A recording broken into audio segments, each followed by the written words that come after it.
You think avoiding conflict is keeping you safe? It's not. It's actually killing your relationships. You were probably taught that conflict means that there's something wrong. That if there's tension, disconnection, or a disagreement, that's a sign of failure or incompatibility or that you're not safe. But what if that's not true? What if the fight isn't the problem? It's actually the avoidance of it that is. Conflict is energy that is between you and another person that needs to move, that needs to be turned up like soil being given air. We need conflict in our relationships. I mean, in this world at this time, conflict and pressure and stress actually allows us to evolve.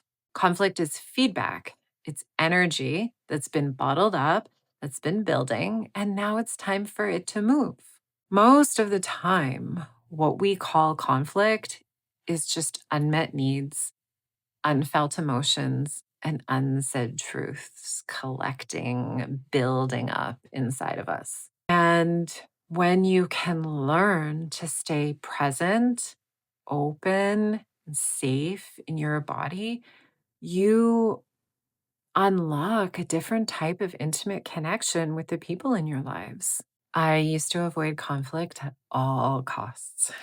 Oh, especially in my relationships. If something was bugging me or I was spiraling about, oh my goodness, I think that person doesn't like me. And if I was feeling an energetic shift in our relationship, I wouldn't speak to it. I would just make it mean I'm the person that's wrong. I must have done something wrong. And then what would happen? I couldn't handle being in the relationship because I was carrying all of those stories inside of me and I would cut off. I lost so many friendships because of that. Now, what I do, I have this dear friend that I would practice this with a lot, is that when I'm feeling something in the relationship, I actually ask her for some time and I speak to it. I speak from my feelings. I make sure that my nervous system is feeling safe and I speak from my emotional experience and the conflict that I'm feeling. And every time I have done this, it has simply brought us closer. It's the opposite of what my mind is making up about the conflict I'm feeling in myself. Your body may have an imprint in it, in your nervous system, that if there's a disagreement, that means danger. And so your body, your nervous system will try to escape. And it will do this by shutting down, by attacking or blaming, by appeasing, by exploding or distancing. But what we need to remember to do is that conflict is not the threat. That's the story we have about conflict.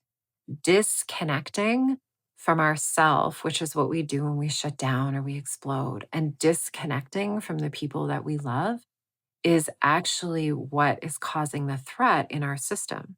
When you learn to stay in your body, to feel the discomfort, it often feels like heat, right? When we're in this, it's like flushing in the cheeks. We start to sweat, our heart starts to pound.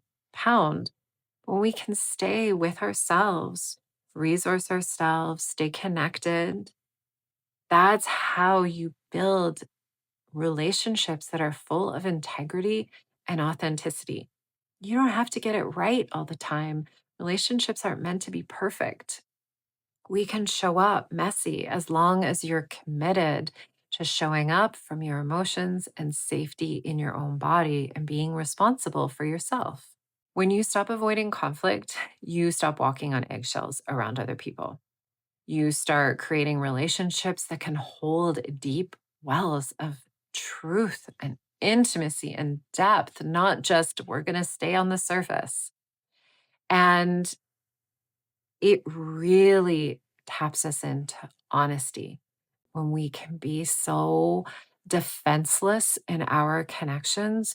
That really creates deep intimacy and safety. And like we could actually go to these people with what's going on, which is what we all want. We just want to know that someone's there to hold us if we need it.